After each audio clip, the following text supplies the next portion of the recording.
The Dallas Police Department is built on a powerful culture of excellence, rooted in integrity, sacrifice, and an unwavering commitment to one another and to the community we serve. From day one at the Dallas Police Academy, recruits are challenged to meet the highest standards, not only in skill and discipline, but in character and heart. The Academy is where the threads of our strong department begin, a true family bound by trust, accountability, and a shared purpose. Every recruit class weaves its own strength into that legacy. Class 406 stands as another proud example, showing resilience, unity, and a deep commitment to carrying the badge with honor, because they are the future of the Dallas Police Department. Today we are sitting with the Chief of the Dallas Police Department and 2 recruits from Class 406 to gain perspective on what this culture of excellence means, how it is built, and how it will carry the Dallas Police Department forward. But it's all those other people who really, really want us and show us the love. And you got to think about those. And it just makes the job so much fun to do because you know you're making a difference. And that has driven me to be the very best. So my goal is for us to be the best police department in the United States. Let's give everybody the recognition who's actually done the work. I'm not out there doing the work. I'm just giving you the ability to do the work. I want to highlight who's actually doing the work. Everything's about a sport. We want to win the championship. Leadership's an active sport. How do you win a championship? It's by teamwork. I'm looking forward, and I think we're going to make Dallas PD even better than what it was. You know, my thing is, hey, let's put out the facts. Dallas is kicking butt. We're keeping everybody safe here in Dallas.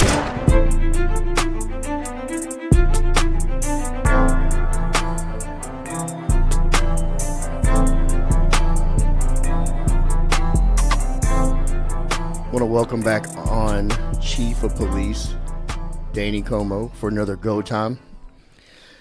Chief, thanks for coming back. Happy to be here, good brother.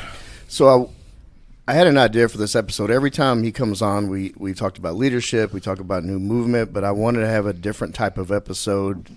This is going into my 29th year. There's many police officers in Dallas that have come through since 1881, and it's kind of rare that you get FaceTime with the chief of police. It really is. There hasn't been many of you come through these doors. So I had an idea about some of the youth and some of the future of our department actually getting to sit with you and speak to you and actually ask questions and you ask questions of them. I thought it'd be something different that we've never had. So I'm probably a little bit more nervous than them. No, I don't think so. I don't know what's going to come from their mouth, you know? Hey, I don't either. We have editing rights, so we have Casandra Palmer. Yes, sir. And we have Jeremy Delafuente. Hello. So I want to get this out of the way. So he's here. I want you to say it to his face. Yeah, I heard about it. I know y'all got something to say. Oh, now they don't want to talk? No, I heard about it. I was ready. Come on. No, tell him. He's right here. What you got to say? Cassandra, why are you walking out? Don't walk out. Okay. Hey, now it's jokes. Joe, hey, class 406, it's jokes. Nobody's getting hurt. Some push-ups. Yeah, do some push-ups. They do plenty of them. Yep. All right.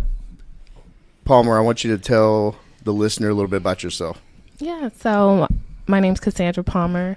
I was born and raised in Miami, Florida. I am the eldest daughter to Jamaican parents.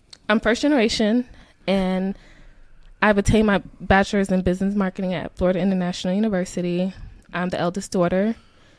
So the eldest daughters, we have a lot of shoes to fill. We carry a lot of weight in the family. So I'm the first to even pursue a career in law enforcement. My work history, so before coming to Dallas, I was working at Steve Madden for about 6 years, and all while doing this full time.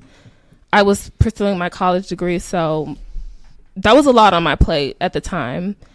And working at Steve Madden for those 6 years, I learned a lot about people dealing with customers from all over the world. I learned how to communicate, how to negotiate, just a lot, because in customer service, you get whatever attitude and whoever walks in that day. Wait you get on the streets.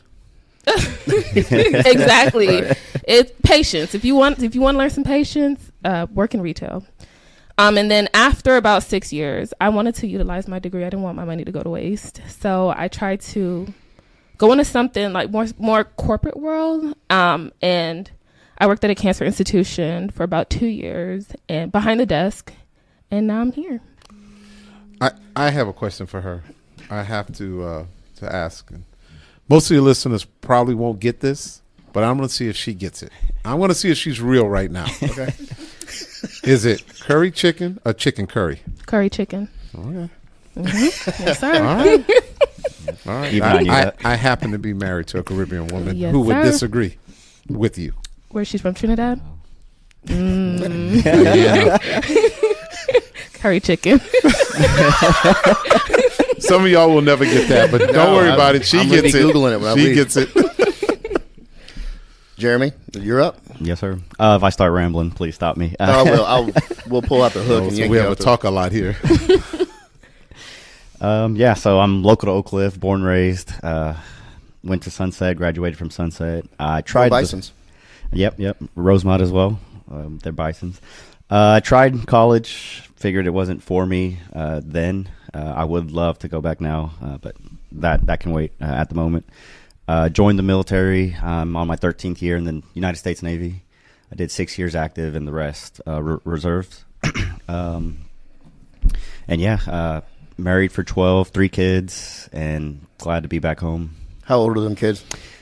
Whew. So one's about to be 3, one is 8, and one just turned 10. So he wanted to become an officer to get out the house. Yeah. So, honey, I have to work overtime. Yeah. He's got a unique. I do want you to kind of tell the listeners. So you went into the military and tell us why. I know the backstory. Yeah. So 4th grade, Rosemont Elementary. It was September 11, 2001. I think we all know where this is going. Our teacher dragged in the rolling TV, and she was in distraught. I didn't know at the time, what it meant. But as I got older, I completely understand, with the whole 9/11 incident. It made me want to join the military. So when I got 21, I think, decided just to join. I didn't look into, what the military was about. I just joined, and, I'm still here. Now, let me ask you this. Why? Yeah. So you're going into like DPD. Why did you want to come here? I know you're in Oak Cliff. You grew up in Oak Cliff, and you're from the city. Mm-hmm. Why did you think about DPD? So when I was active duty, there was the morning I woke up, we set up the cafeteria, the mess decks, and I sat down on one of my breaks, opened social media, and I read about the events that occurred on July 7th, 2016. And, to me, it hit me really hard, even though I had no hands with DPD or any ties to it at all. But it was your city. It's home for me, yeah, mm-hmm. Yeah, and mm-hmm. it hurt me, so that's why I'm here, for sure. So that's why you wanted to come and serve with us. That incident, okay? Cassandra, yes, sir. You came a long way to come take this job. Yes, Tell us. You sent me your bio, and I thought it was interesting. Some of the research you've done. I thought that was fascinating to me. Can you tell us about what all you did before you even got applied for our academy? So first things first, online, TikTok, Instagram, that's the new Google, believe it or not. And then during my hiring process, I decided to take a flight out for the night and choose to do a ride-along. So when I did my ride-along, I think they were between switching shifts. So when I got there, one of the officers was like, is there another day you can come? Because no one's available right now. And I was like, not really, because I leave out the next morning. And he was like, the next morning? I'm like, yeah, I only came here to do the ride-along. And he was like, girl, you must really want this job. You did a ride-along with DPD? Yes, okay. I did a ride-along in Channel 3. So he told me to come back at a certain time, and I came back, did the ride-along with the senior corporal, and I appreciated doing the ride-along because he gave me the ins and outs of the departments. He was very transparent, the pros and the cons. Just like any department, there's pros and cons, and I appreciated it. And the ride-along solidified everything I needed. I like that. No, I do too. I like that. So, honestly, you come from a background in marketing and sales. What made you want to become a police officer? So, okay, let's take it back a little bit. Around 25, they say the frontal lobe develops at 25. So, I wanted something better in life at the time. I had no way of like a path, I should say.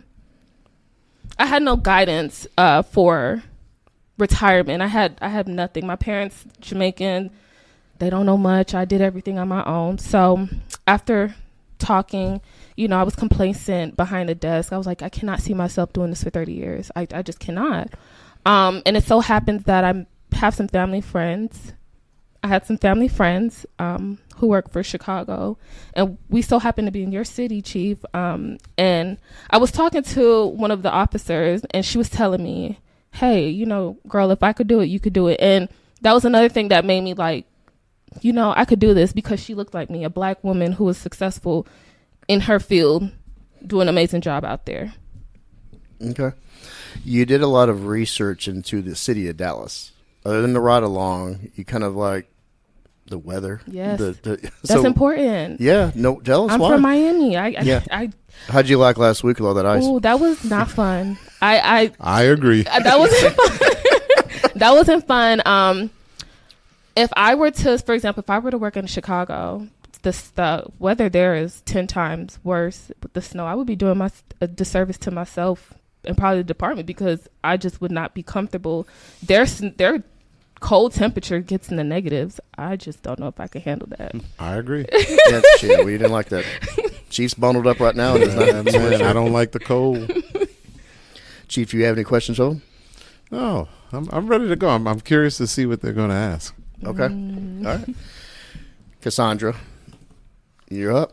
Oh, I'm Just up. Listen, you're rep. I don't want to tell the listener they were handpicked by their class advisor and their coordinator to represent class 406 and really the academy. This is the first time we've had this. We have rookies. I mean, basically rookies, recruits in the academy come on the show. So you were handpicked for a reason. So I know you're nervous. I mean, we're all nervous. This is something new for us too. Yes. Chief's not nervous. He doesn't get nervous. No, I'm probably more nervous with these two than you three. Yeah. You three been in law enforcement a lot of years. I kind of already know what you're going to ask. Right. These two, I'm not quite sure. Yeah, they're going to throw some fastballs at you. Chief. Hey, but they know you played baseball, so you can handle these fastballs. Let's do it. Let's go. So, once we graduate, we'll be under your leadership, and I just want to know, what's one piece of advice you would want to stick with us for the remainder of our career in law enforcement? Well, I love to say the first 2 years are the most important. Whatever you do your first 2 years will stick with you for about 10 years. If you go out there and you're lazy the first 2 years, you can start working at year 3, 4, 5, 6, 7, and everybody's still going to say you're lazy. And if you go out there and crush it your first 2 years, it'll probably take officers 3, 4, 5, 6 years to realize that you're no longer working. So the first 2 years will build who you are as a law enforcement officer. So it's so important to go out there, be thirsty, learn, be aggressive when it's time to be aggressive, and sit back and listen and learn when it's time to listen and learn. And I will say this about Chief and all of his episodes, even though I send him all the questions and all the flows, the man never preps. Okay, he comes in here, rolls in, and he just goes. I'm going to piggyback off what he just said.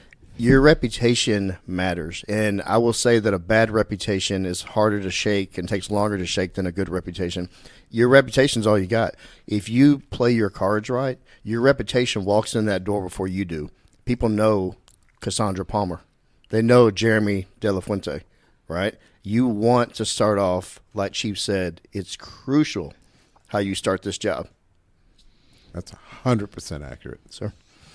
I guess it kind of follows up. So what's like one of your biggest pet peeves with new officers? Wow. She asked with new officers. I thought she was about to ask with command staff, because then this was going to be like really good episode. But you can do that too.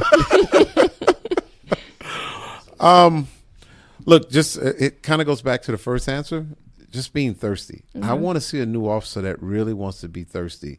And when I first became the chief here, I said I was going to do 3 things. I was going to look, listen, and learn, right? And that's so important even as a new officer. You want to look, listen, and learn. And what I suggest is when you go out there, you're kind of surveying the officers, and you're trying to see who's the best. And you want to see what you can grab from what they're doing. Who's the best? And then you also want to look at those who's not that good. And you're like, he doesn't have a good reputation, and she doesn't have a good reputation, or he or she's lazy. That's not what I'm going to do. So I'm looking for those who are thirsty, who wants to be the best, who wants to be good. You know, I don't have an appetite for someone who's graduating from the academy who's like, you know what? I just want a job and I want to get a paycheck every 2 weeks. I need someone who's hungry and wants to be good. Curious, what is the day in a life working as chief of police? Man, Do a lot of podcasts. look, every day is a little bit different, but they're all filled with a lot of meetings. And for me, I'll be quite honest with you, and hopefully not too many people listen to this that I have to meet with. My attention span's not that long. So any meeting that goes over 1 hour, man, you're going to probably lose me. So I need you to really stick and move. I need you to get in, tell me what I need to know. Let's make some decisions. Let's try to make everything better, and let's move on. But as a chief, you're in a lot of meetings. And my goal as the chief is to highlight all the great work that the department's doing and also get everything that the department needs. That's almost 1 and 2, and to set the tone, right? So I want to set the tone, but then I want to give empowerment to all of my chiefs to do their job at the highest level. And that's so important to me. You had some questions from, might as well ask them now before we get to Yes. Jeremy. You had some, Yes. so class 40, they're 406, class 407 and class 408, there's some envy. Man, how did they get questions in? Yeah, Right. we wanted to pick their They're brain. kind of a like, little. they're almost too new to even have a voice right now. Yeah, true. Well, I didn't want to tie it just to our class alone. I figured since we're recruits coming on, it should be an academy. I think Joe's thing. trying to get more clicks on the podcast, so he wanted more class to. I need them, man. We're hurting. We're hurting. Well, I want to tell you this, Chief. You're in the presence of a president. Okay. Class Class president. Class president? Yes, Class sir. president. Yes, sir. Wow, so you're going to give the speech. Yes, he sir. is. All right. Yeah, you'll see him here on February 27th, right? Don't trip when you're coming down the stairs. I'll try not to. You'll catch Yeah. me. Yeah. Hey, he's pretty strong. Well, it's a fine line between laughter and making sure you're not hurt, though. Yes, sir. This is a question from one of our classmates. What steps is the department taking to recruit and retain more women in law enforcement? So one of the things that we've talked about is identifying who's on the job and what's the background of that woman. And we started doing that already. We started looking at what type of women we have employed now. And I wanted to do more of a focused target approach at the women that we have on the job right now. And one of the things that came out was high school athletes and cheerleaders in high school. So we're really focusing on targeting women that were involved in sports. Here soon, we're going to have a Instagram, TikTok, X promotion going on with the Dallas soccer team and the Dallas police soccer team. We're going to do a joint effort on recruiting together, and I think that's going to be pretty powerful. Hopefully that goes extremely viral. I just want to say, Chief, that you guys are doing a great job because the women's locker room, it's full. The lockers are full. So, Well, I am happy to that. And, several months ago, we started a class with the second largest amount of women, which was 19 to start that class with. That's an amazing number. We're going to keep doing our very best to recruit women because we need them.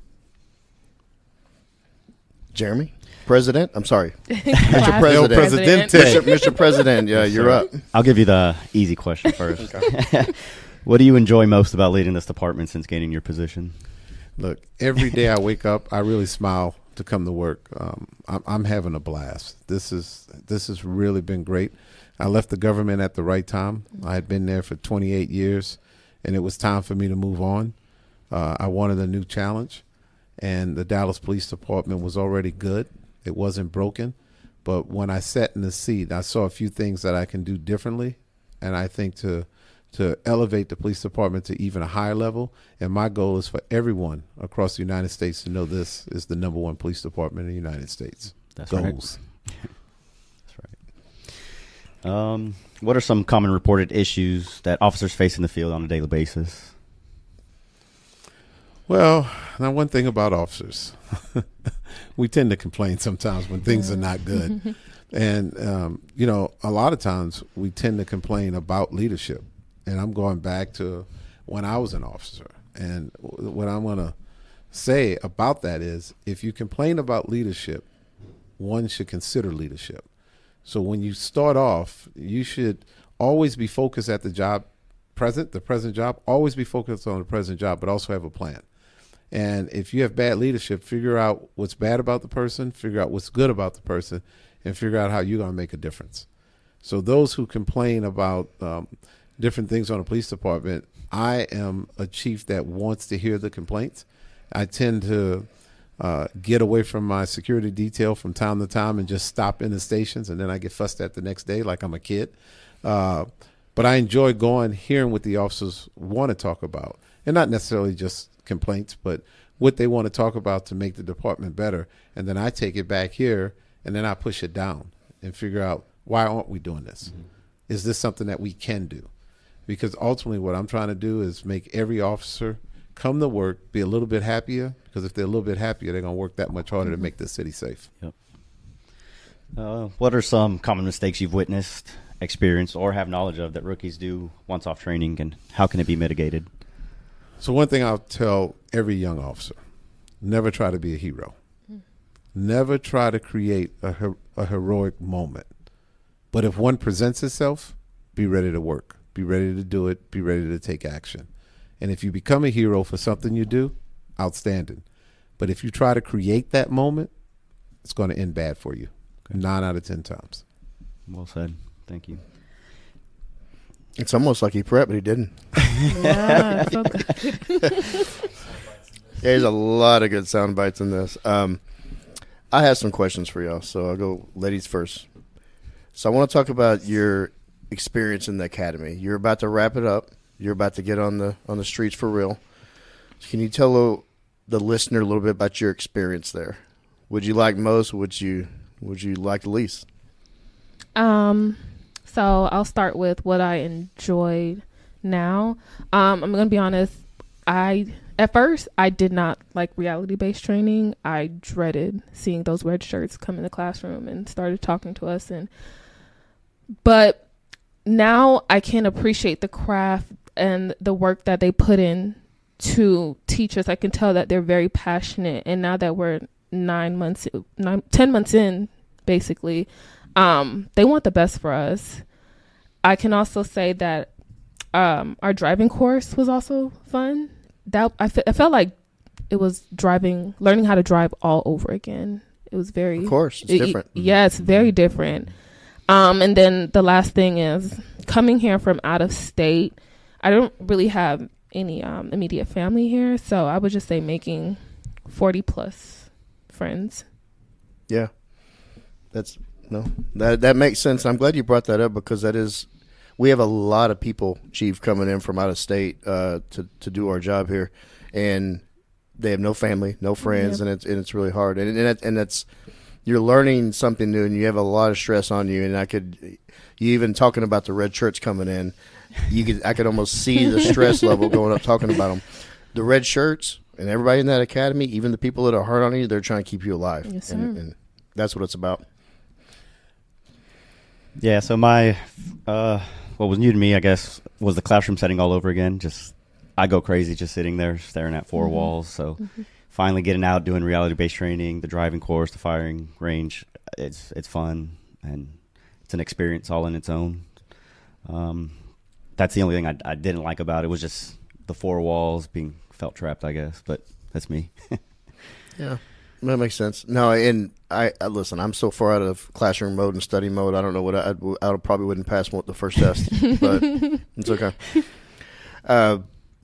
Cassandra, what'd you learn most about yourself in the academy? I mean, you go from one extreme, you're going from one extreme to another, and you're coming to a new city, and we're a big city. Yes. This is big time. Yes. I learned that my resilience is stronger than I expected.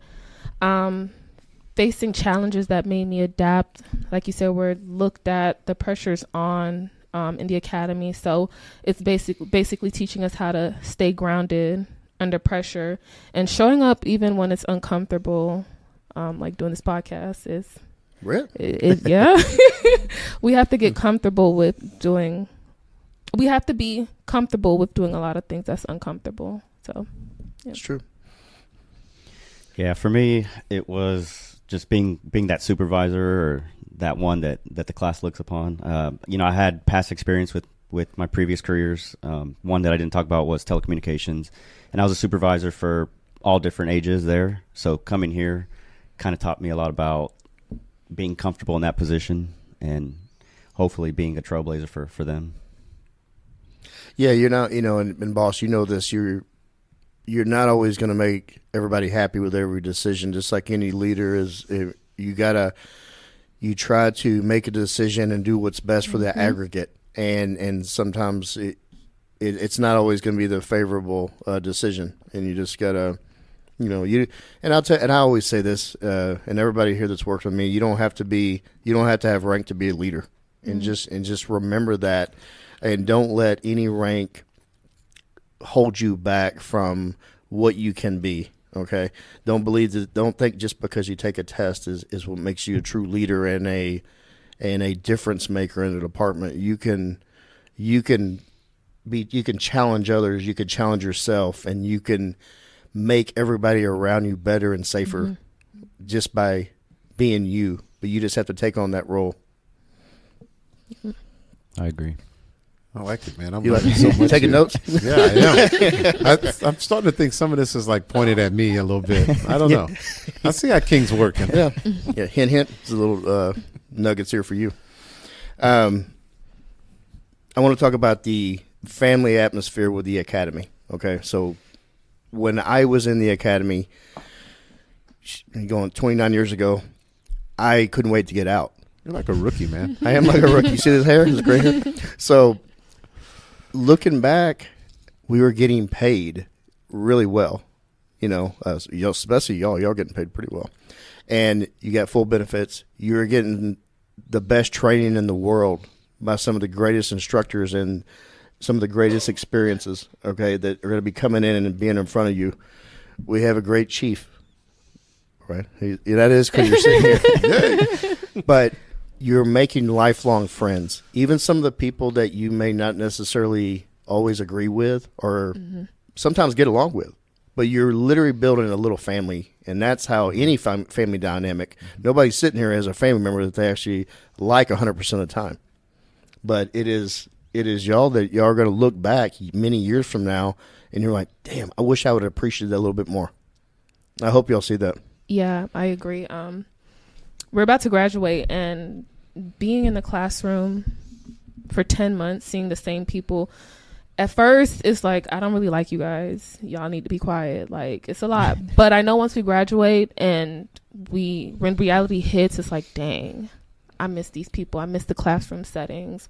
I have my college degree, and this is the most I've studied in my entire life. So it's an amazing feeling when you could just call one of your classmates and be like, hey, I don't understand this. Penal code is hard. Let's talk about it. Yeah. Or let's meet up. I think that's the greatest thing about having 40 plus brothers and sisters. Forever have their back, and our class saying is, no matter the risk, we got your six. So yeah. I like that. I do. Let's go. Yep. What did you gain most? I mean, you were kind of the de facto father of this family, for now. Yes, El sir. Presidente. El Presidente sitting over there. We need to do like the presidential music when he speaks. So what has it meant to you kind of leading a little family? Yeah, so being a father of 3, I get to the classroom and it's like being a father to 42. So we have our days, but I try to get everyone to get along. The classroom setting can be tough for everybody. It really can. I try to figure out how their problems affect them, what I can do to mitigate it. And that shows me to myself what kind of leader I can be. And I hope they see that. But yeah. Let me ask you this. So it is you're juggling a lot. You're juggling a lot, starting a new career, a new profession. Was there times that you kind of question yourself that you could actually do this for this class? Yeah, definitely. So I'm the second oldest. Sorry, Goza. I'm the second oldest in the class, and this is like a whole boot camp all over again for me. Yes. And I was 21 when I first was in boot camp, so I think Breakout Friday was probably the first day I questioned it. But it showed me that I do have the resiliency to hang in there, and I'm excited to see where it takes me, honestly. When did y'all start? May 7th, but I was a pre-hire and I started April. I forgot the date, but I was here a month prior. Okay. Yeah. Where were you a pre-hire at? So, I was a pre-hire here. And I know, but where did they send you? They sent me to Capers for 3 days, Monday, Wednesday, Friday, and then Tuesday and Thursday we went to the academy. So I got a taste of the academy. So you know what? I know why we're doing this podcast with this class. This is actually my favorite DPD class. Aww. Tell us why. How so? Yeah. Because I call them all rookies. They're All of their badge number is going to be beneath my badge number. This is the first class that we're going to have every badge number beneath mine. Oh, see, look. What's your badge number, sir? 13029. I'm 16. You're at 13016. I might trip you coming down the stairs. I've been waiting for this class to graduate. All the other classes, every time I'm giving out badge numbers, everyone, because the chief doesn't have a special badge number in Dallas, it falls right in. It's actually one of the things that I like. Just as we talked about in the past, the reason why I don't wear stripes on my sleeves. Yep. I feel like you need to earn it at the department you're at. I don't think you should just wear stripes because I've been a police officer since 1991. I need to earn it here. So I like the fact that my badge number is 13029. Respect it. Yeah, but I was like, hey, all these rookies behind me now. You're finally getting people. You're finally getting seniority here. I'm finally getting seniority, Right. except for one. Right? Yeah, Mr. Prey, it's president. President. I guess president is over chief, right? That's what he told me before he got Wow. here. No, I mean, I remember that. We'll He see. told- We'll he see t- what he station he just- goes to he first. just texted me that for What a while station ago. is it that you want to go to? I plead the fifth. So y'all have any other questions for the chief? Yeah, I guess I do have one question. I was listening to a podcast, and you moved around a lot for work. How was the support like from your wife and family? Well, I'm with my second wife now, so Way to go, Cassandra. Way to go. yeah, way to open up a wound. I gave up half, Hey, but chief, you're the wellness unit. I'll take care of you. It wasn't the easiest thing, but I had a wife that was supportive. I have two amazing boys that were supportive. They understood the goal and the mission. And the thing that I've learned, and for my two kids they're way smarter than I am. Like, they blow me out the water, and they're going to be way more successful than I am. They're already there. My 28-year-old's vice president already, and my 24-year-old is in his 3L at WashU for law school. They're going to be way better than I am. But the thing that helped me with the moves, when they got to high school and college, they told me the reason why they feel like they're so successful is because of all the moves that they did, because they were able to adapt and adjust. And they said, even though they were mad at me, every single time we moved, now they understand that moving helped them in their career. So that support there, and just hearing that from both of them, made all the moves really enjoyable, when I go back and think about them. They were all totally enjoyable because of the success that they're having. Nice. So this is a question that comes from Class 407. I think it's a really good question. It is kind of reaching just because myself have not heard anything about it. But with officers working rotating and overnight shifts, has the department considered childcare options that better fit those schedules or collaborating with the program? So we're actively working on childcare right now.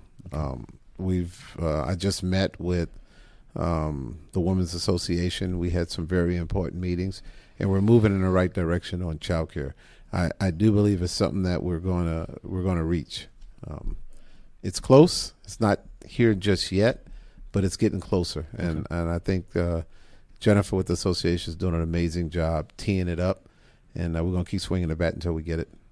Yeah, it's always been a challenge, and I mean, I would imagine in any department that is a challenge when you have people working different shifts, and that's the business of law enforcement. But when I saw this question on there, I went, I figured how you were going to answer, because there is something in the works. I mean, and Jennifer's been trying this for a while, but it's looking better than it ever has been. She's swinging the bat hard. She's doing a good job, and I'm gonna do everything I can do to push it over. Hey, do I get to ask questions too? Yeah, please. I'm just wondering why they get to ask all the questions. And this concludes our. Well,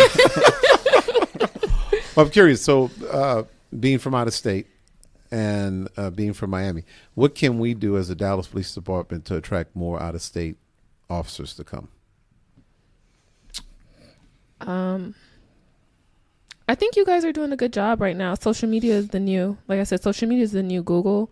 Promote more on Instagram and TikTok, showing up, going to those colleges, sometimes probably walking into the malls, posting up in the malls. That's where you'll find a lot of strong-minded individuals. Like I said, customer service teaches people a lot. But yeah. Outside the military recruiting offices. Probably steal them away. Well, I'm really proud of our HR program right now. I think we're doing a good job, but good is not good enough. I want to be great at it, and I want every class to start with 70. And here lately, we've been in the 60+ range to the 70 range. My goal is to get 70 every time, and I think we might get 70 again on this next class. Yeah, how many active classes are there right now? 5? 5, yeah. 5. And yeah, and that's the thing about DPD. We hire you around, and we're always trying to find an innovative way to get more people here. And I like what you said about the social medias, and even anybody who follows our social medias knows that I care about this department, and I care about the future of this department. That's why you're sitting here, and that's why we're doing the show with y'all, because this is a way to promote this place. So one thing that I talked about a little bit before I took the chief job, and then since becoming the chief, I was a little worried about the 10-month academy. I was like, man, we got 10 months. 10 months. That's a long time, because a lot of other major cities are 6 months. And so that was one of my concerns when it came to recruiting. And I'll tell you, I'm off of 10 months being too long now, because I'm looking at some of the things that the new recruits are doing once they hit the street, and I feel like they're prepared. I feel like they're ready. And so I'm thinking now, hey, you know what? These extra 4 months are just doing a great thing for the recruits to go out day one and be more prepared. But I'm curious to hear your thoughts on that. Initially, I was like, look, man, give me my badge after 6 months. Let me go. But is the feeling that 10 months is too long, or you're like, you know what? I wish it was 6 months, but I do see some value that we're going 10 months. Yes, at first, during my research, like you said, other departments are 6 months. So initially 10 months for me in the beginning was like, yeah, that was a lot. But doing the academy, physically being there, after we take TCOL, again, reality-based training, I commend them. I think that's important. We don't know what's on the streets, and I feel like, obviously reality-based training, they just give you a taste of what the streets is like, but at least we have some sort of idea in the basic fundamentals, like, hey, this is what you need to do, and this is how you need to approach something. Also, like report writing. I don't know what other department may do that, but report writing was great. Enjoyed that. They give us a lot of tools to be successful, honestly. Yeah. Mm-hmm. And now I can say that I appreciated the 10-month academy. So you're going to give me away here. We did academy evals recently, but I actually don't agree with 10 months being long enough. My reasoning is not being long enough. Not being long enough. Yeah. Wow. Yeah. There's times where things can be rushed, in my opinion. Mm-hmm. And we did speak with the major this morning, and he brought up some really good changes that they're planning to do. I'm not going to give away his secrets, but it was longer RBT sessions nearing the end of the academy, and I thought that was a brilliant idea. There's, things that can be worked around and changed. Good. Well, look, our goal is for you to go out there day one and be able to handle any situation, because day one you go out there, everything can happen. Oh, yeah. Within the first minute of taking a call, anything can happen, and we need you to be prepared. So that's why I'm good with 10 months, because I see so many things come across my desk. I see so many scenarios that happen out there, and then you look and you say, holy crap, this officer's only been out here shortly. I mean, look what happened last night. That's someone that's still on training. So anything can happen. Yeah. No, I got a question for you, Chief. In this leadership, we've talked shortly after you got here, right? What is your biggest surprise about the effectiveness of the Dallas Police Department and the people that work here? Like, what surprised you? Because I know you knew we had a reputation before you got here, but once you got here and you actually see what we deal with every day, what surprises you most? Well, there's a couple things. One thing, I feel like the Dallas Police Department hasn't had leadership style like mine. And everybody has different leadership styles, and some better than others, some equal, just different. One of the things for me is, and we've talked about this before, is empowerment. It's about wanting the command staff to be able to make decisions and bring that all the way down to the lieutenants, the sergeant levels, and the officers level. I want the department to have a voice. I don't want to have the only voice. Now, I'll make the final decision, but I want everyone in the department to have a voice to be able to go to me. And that's one of the reasons why I have the Chief Advisory Team. And the Chief Advisory Team really brings good things to the table. And a lot of times it's easy, simple things to fix that we've never thought of before on the 6th floor. And we're doing that from the Chief Advisory Team.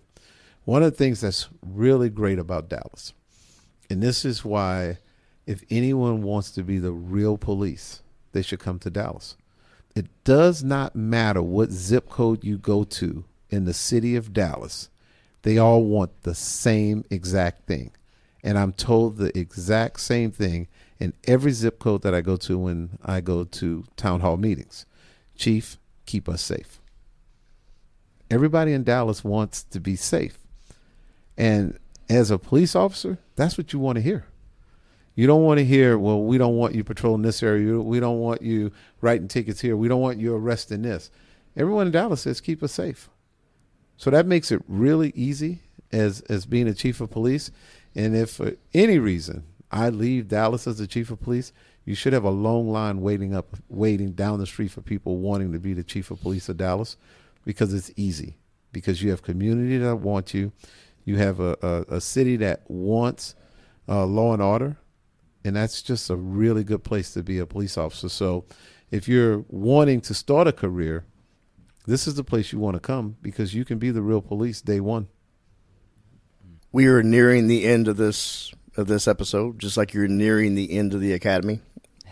Y'all have been putting up with me for the past few weeks. I've been kind of popping into the academy, pulling you out of class, just to check up on you, make sure you're not melting down over the prospect of sitting with the chief.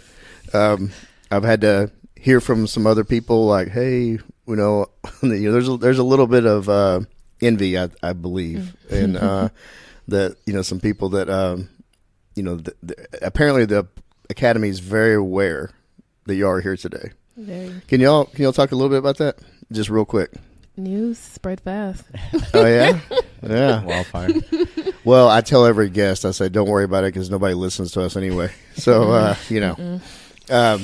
I do want to give a special shout out to Gina Abalon. She's a good friend of the show, and I'm really happy that she's back with our city and our department.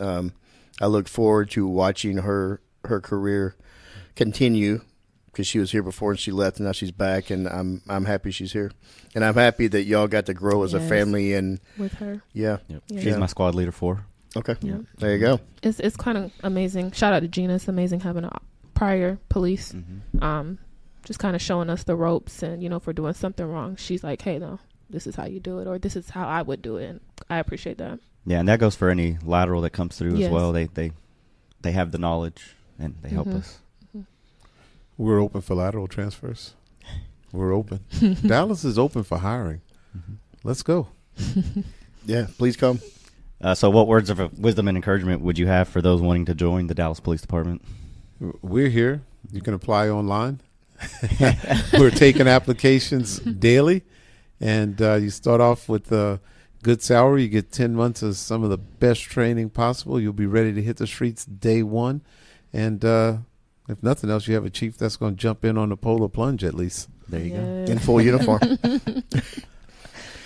I want to thank y'all, though, before Chief's going to hit y'all with something here at the end, but I want to thank y'all for doing this. I know that it's not easy. Y'all been under a lot of stress for the past 10 months, and I know that I added to that. And you're shaking your head, Cassandra. Yes. I know it's but you It's know kinda what? like a pain, huh? Yeah. See, it's all. Nobody's hurt, right? You're gonna go home No. smiling. You're Yeah. probably gonna sleep hard the night. we but did. thank y'all. No, seriously, thank y'all so much. And I know I you. really appreciate y'all being a part of this and playing along with my shenanigans. And Chief, they're all yours. All right. How about this?